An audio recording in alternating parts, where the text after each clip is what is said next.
What is going on, Tactical Edge? Look, welcome. What up, everyone? Happy Friday, TGIF to everyone. What up, J-Mig? Good to see you in chat. Welcome to Before the Open. I'm Ben. It is Friday, April 24th, and here's the thing. This week, it felt different. It did. It felt different. It was a little bit more calm. I'm not saying clear, but it felt a little more calm, a little bit different. The chaos of the last few weeks slash months, right? The panic, the headlines every 5 minutes, the tape just ripping people's faces off both ways off of a tweet. That energy has come down a little bit here. VIX is still sitting at 18 to 19-ish right now. Technically 18.83 here as we go into market open. That's not low, right? But it feels low compared to what we've been living through for the last couple months. Look, NQ made several new all-time highs this week, and that's not just like drift. That's not a bounce. That's price telling you something. ES, however, I mean, here's the chart. I mean, we'll get into the charts, right? Like all-time high here yesterday, all-time high even this morning right now. I think the bigger story is just ES is lagging, right? It's range bound. It's sitting right, you know, kind of at the highs right now, but it's range bound. It looks different than NQ does. One of them is leading and one of them is following, and we'll get into that. So again, I don't want you to misread the market today. And I say this every time we get, you know, a week that feels calmer. Calm does not mean we're out of the water and everything's fine again, because, but you know, it's not. Calm does not mean chase either. Calm on a Friday at all-time highs and NQ is exactly the kind of tape that sets up for a pain trade if you chase, if you don't have a plan. For those who forget to be disciplined, that's just a warning right up front. So futures, a little bit mixed. Intel absolutely crushed earnings last night. Oil sitting at, right now, it's sitting at 95.91. It's actually come up. When I started prepping for the day, it was, you know, around 94 bucks. So it's up, right? So Iran seized a couple ships, fired at a couple other ships this week. Yeah, the ceasefire's extended. Yes, the blockade is still on right now. Yes, oil is still elevated. We're still talking about it. We also have the University of Michigan final sentiment this morning, dropping at 10 a.m. Eastern time. So look, there's some opportunities this morning. There's some landmines to watch out this morning. Let's map it out a little bit here. So I want to talk about NQ first this morning. So we've had two breaks this week, right? We started Friday, you know, this is last Friday. So 1 week ago today, into Monday, Tuesday, kind of a range bound market. And then we got that break up on Wednesday. You got that back test. You know, this was the trade that a lot of the guys in Discord, a lot of us took yesterday in Discord, was this short off the weekly high yesterday. And it ended up being a nice little trade, right? Then it kind of came back and we broke higher again. So NASDAQ right now, it needs to hold that break. Could we come back down and retest it? Yeah, 100%, absolutely. Especially on a Friday, if people kind of de-risk here a little bit. But the levels that I'm watching going to today is that break. So that's, you know, kind of by VWAP right now. It's that 27,131 level. Again, piggybacking off the trade that we took yesterday, I'm watching that current week high at 27,363. That's the all-time high at the end of the day. And then I don't know that we come down here today. Who knows? A headline could push us down there. A tweet could push us down there.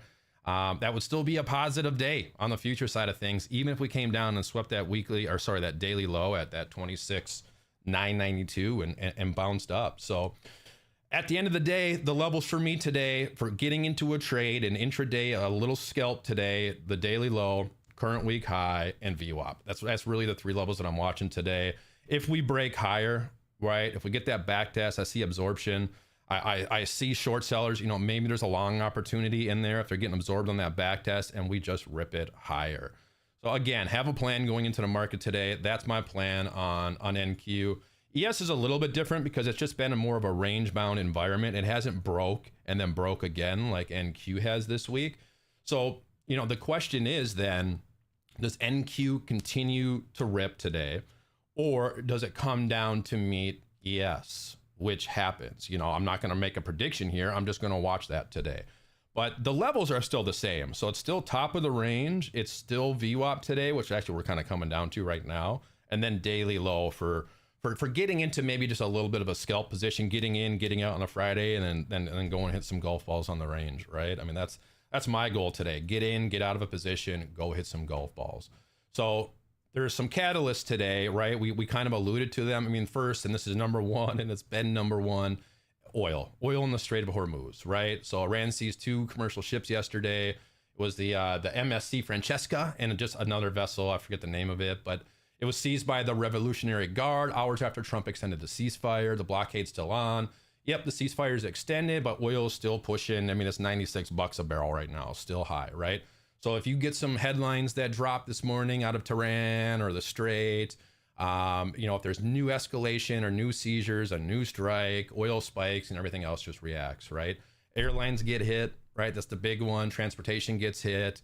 And then just the broader tape in general will feel it today. So this is one catalyst that can kind of flip the day without warning, black swanny, if you will, something we can't just foretell. You have to always have it in your head, in the back of your mind as we get into the market opening today. Now, the second thing is the University of Michigan final sentiment at 10 a.m. That's really the only planned big news piece that we have today, other than some oil rig counts, which is really not going to move the market. So this is a big one, though, especially if you're looking to take a trade today. So 10 a.m., University of Michigan, UMich, final sentiment, 10 a.m. Eastern time.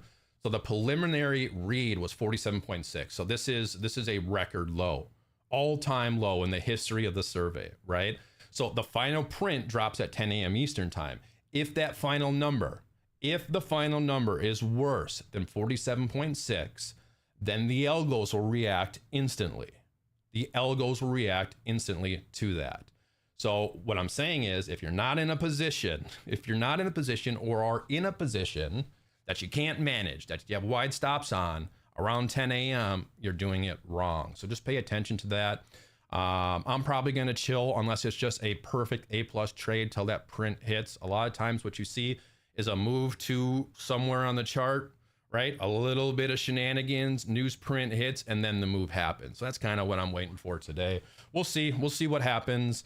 Consumer discretionary, retail, ES broadly, they'll all feel it, right?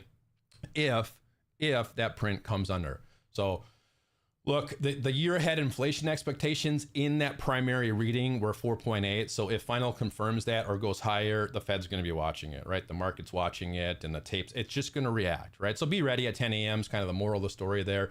Don't be in a trade you can't get out of heading into that number at the end of the day. So third, it's Intel and semiconductors today. So Intel freaking crushed earnings, right? It's up all-time highs, smashing it right now. So they reported an EPS of 0.29 last night. And it was against an estimate of near zero, by the way. So revenue of about 13.6 billion. This was well above guidance. So AI related businesses were 60% of Intel's revenue and grew 40% year over year. They crushed it. This is a significant beat. This is crazy, right? And then, semiconductor, AMD and ARM, they're moving higher and just kind of like in sympathy this morning with it. This is a catalyst that gives, and what we're seeing in NQ right now, why NQ is just absolutely ripping and part of why it's ripping this morning and overnight too, right? But here's the thing, the reaction to good news, that's the information, right? So if NQ opens strong this morning on the Intel print and holds, that's real, right? If NQ gaps up and then immediately fades back, the news was good and the tape still couldn't hold it. That tells you something important really about the environment that we're in. So names in focus this morning. Look, I'll pull up an Intel chart here real quick. I mean, this is pre-market. This thing is since yesterday's close to the top, this thing ripped, about 32%. It's all-time highs. I'm not saying chase it. I'm not saying short it right now. If you want to get in on Intel, since it's a booming, man. Their business is a booming. AI and it's crazy. Look for a pullback to where maybe it's that previous high, because this goes all the way back. If you look at like a weekly chart and you go way back, this is going all the way back to September of 2000. By the way. Maybe it comes back to test that, but that's a big back test, right? So, either wait for a back test or watch for some new structure to form at the end of the day on this one. Again, 75.81, $70. 64.97, but we're just so far away from that unless people take profits on this. So it's 9% away off of a 30% pump. That's not crazy, right? You could get a 9% pullback off of a 30% pump. It's that 75.66 level, right? Otherwise, just wait for new structure to form. Don't chase this one. I mean, it's blown. It's price discovery at the end of the day. But watch AMD, watch ARM today. They could be sympathy plays, some adjacent plays. It's not independent catalyst. It's just sympathy plays on AMD, on ARM here. AMD going into market open to, it still is crushing it, right? I mean, it's up big.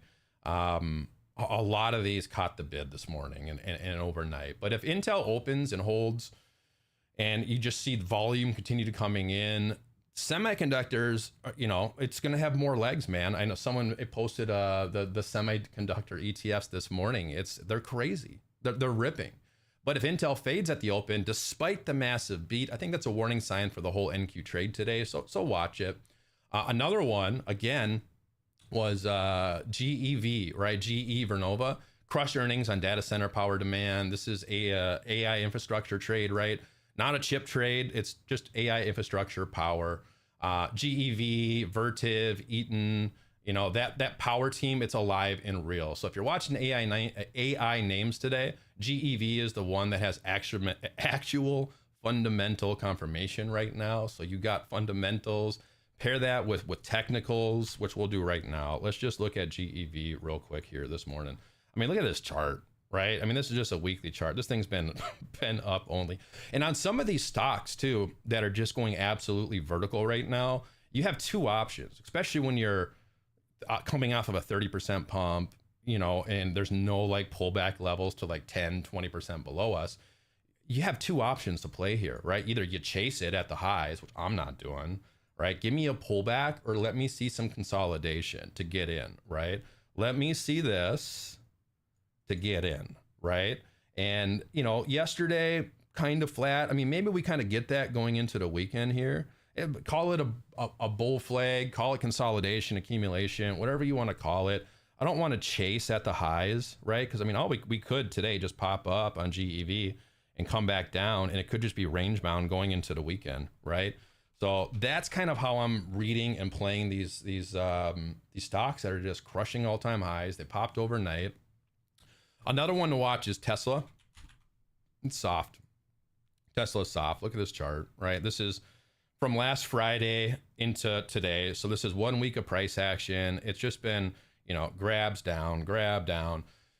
It's down, even pre-market here a little bit after Musk said, their capex it's going up substantially, right? Tesla is like, it's a top weight in the NQ. So if Tesla stays heavy into the open, NQ has a headwind working against it in the, what's the Intel driven strength coming off of their strong earnings. And I think that tug of war matters today, right? It does at the end of the day.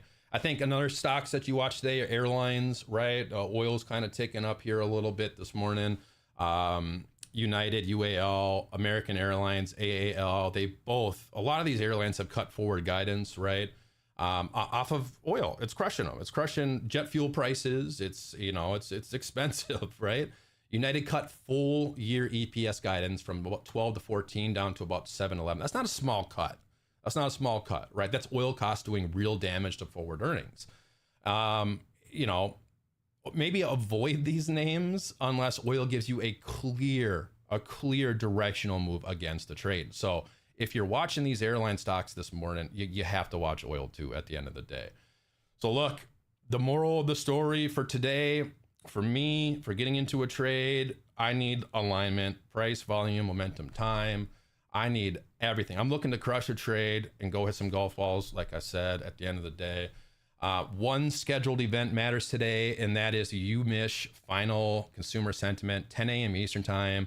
If you're in a trade you can't manage around that time, you're doing this wrong. So again, the preliminary was 47.6, an all-time record low. The final print either confirms that number or comes in better or comes in worse, right? And all three versions can move the tape differently. Better than 47.6. Equities get a small bid, right? They get a little small bid. Nothing probably explosive off of that. In line, right? Probably gets ignored if we're just in line, if it comes in at expectations. But if it's worse, right? If it's worse than 47.6, that's the number the algos will react to hard. So watch things like XLY, watch ES, right? Watch consumer discretionary names, have your levels ready before 10 a.m. Do not be in a trade you can't manage heading into that scheduled data release. Outside of that, headlines, right? Tweets from Trump, tweets from those Iranian officials, from Pakistan. No, we don't have time on that one because, you know, they just come out. It's random, but it's live, right? And any escalation is going to show up in oil first, then XLE, then the broader tape. So keep oil on your screen is the moral of the story all morning. Now I want to talk just a little bit. It's Friday, right? I want to talk a little bit about next week. It's enormous. Microsoft, Amazon, Alphabet, Meta, and the FOMC decision. That's next week. And there's other little things sprinkled in there too. That, you know, so I think this Friday, like today, right? This Friday's close sets the tone for how we go into all of that. So pay attention to ES and NQ. Like I said, ES is lagging here a little bit. NQ ripping, Intel crushed it, semiconductors, you know, AMD following suit, right? Does NQ continue to rip, or does it come down to kind of meet ES? So just pay attention to where ES and NQ close today, not just where they open at the end of the day. So look, here we are, NQ, ES, you know, all-time highs, semis are bid, oil's the wild card, UMISH at 10 a.m., Iran is still a live story. The tape, the markets, they feel a little bit calmer. They do compared to the last few weeks, right? The calm on a Friday at all-time highs is the exact time that discipline matters most, right? React, don't predict, have your plans going into pre-market here. Wait for the market to tell you what it's doing. If it gives you a level, if it gives you volume, if it gives you momentum, and everything lines up together, baby, take the trade, right? But if it doesn't, do nothing. Protect your capital for next week, because next week has lots of stuff, lots of volatility, right? 5 Meg 7 stocks earnings and an FOMC decision. I want to be in a good position for that, right? I want to be in a good shape. I'm not going to force it today. The best trade I might take today, it might be no trade at all. But the market will show you the setup if there is one. Your job is to have the patience to wait for it and the discipline to walk away if it never comes at the end of the day. That's the tape. That's the market going into today. I appreciate y'all for watching. I go live every day before the market opens just to give you my rundown. Eddie goes live at nights to TA your guys' coins. Now I'm going to hop back in Discord and trade with the boys. TacticalEdgeTraders.com, free courses. If y'all want to come and trade with us, hop on in. Y'all be safe. Y'all have a good day.